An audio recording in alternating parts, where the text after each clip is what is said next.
की जानिब से अपनी नाज़रीन की खिदमत में हाजिर हूँ। आज की हमारी शख्सियत शकील अहमद बेग, जिन्होंने आज हमारे ऑफिस में दौरा किया, हम इनके इंतहाई शुक्रगुज़ार हैं। ये हमारे लिए इंतहाई काबिल एहतराम और आज की कराची के नौजवान शख्सियत नौजवानों के लिए एक आइडियल की सूरत इख्तियार कर चुके हैं। इनकी समाजी बड़ी खदमात हैं। हम इनसे जानना चाहेंगे कि इनकी शहर में क्या मसरूफियात होती हैं और आवाम की खदमात किस तरीक़ों से अंजाम देते हैं। तो मैं मुखातिब हूँ जनाब शकील अहमद बेग साहब से। शकील साहब, आप ये बताइए कि जो आप शहर में कोई ऐसा चैनल नहीं है जहाँ आप बैठे हुए नज़र नहीं आते, अवाम की नुमाइंदगी करते हुए नज़र आते हैं, अवाम की तर्जुमानी करते हैं और अवामी मसाइल के बारे में जितना आपको मालूम है शायद ही किसी और को मालूम होगा। क्या ख्याल है आपका?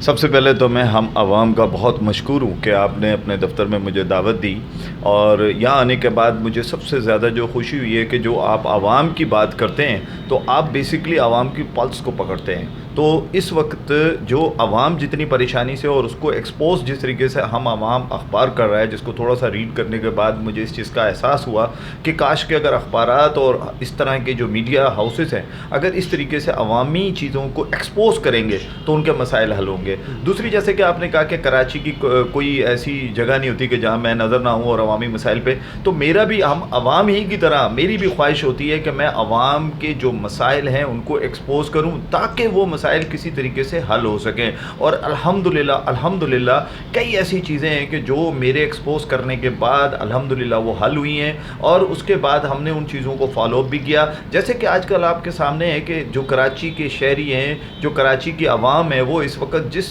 परेशानी से गुजर रही है वो है बिजली का ना होना।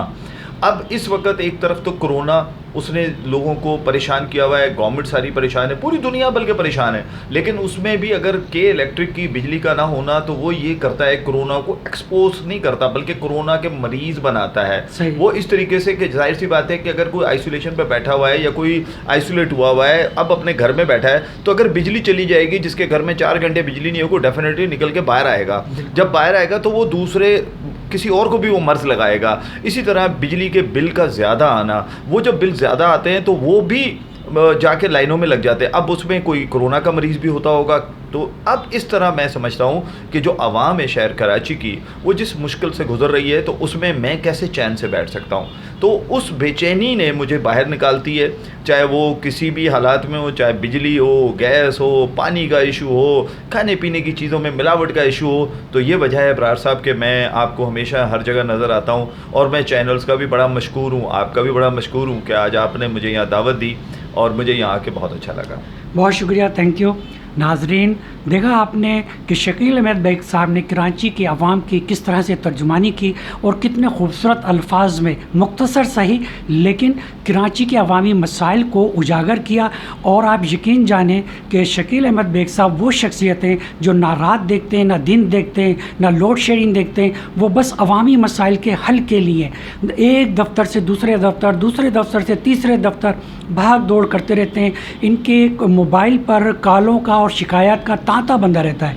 Thank you. आप हमारे पेज को लाइक कीजिए, सब्सक्राइब कीजिए, हम आपके बहुत शुक्रगुजार होंगे। फिर दोबारा हाजिर होंगे। अल्लाह हाफिज़।